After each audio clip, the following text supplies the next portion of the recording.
Berdasarkan hasil dalam dua pekan ini, baru 2 kecamatan dari total 9 kecamatan di Buleleng yang telah menyelesaikan proses pencocokan dan penelitian atau coklit.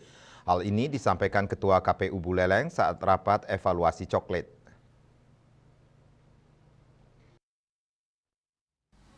Ketua KPU Buleleng Komang Dudi Udiana menyebut secara progres dalam pekan kedua pelaksanaan coklit tercatat ada 2 kecamatan yang sudah tuntas melaksanakan coklit, yakni Kecamatan Krokga dan Tejakule. Dudi menyebut permasalahan coklit ini sejatinya sama saja dari pemilu ke pemilu, mulai dari penduduk yang meninggal, penduduk yang tidak ditemukan, alamat yang tidak jelas, dan ada pula pemilih yang secara de facto tidak ada di Buleleng namun alamatnya belum berpindah. Masalah juga yang ada di lapangan,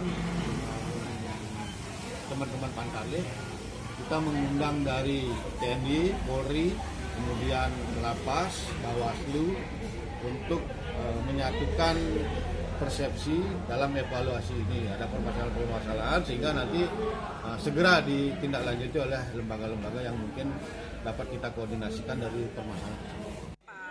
Proses coklit akan berakhir 24 Juli mendatang. Yasri Yuli, Bali TV.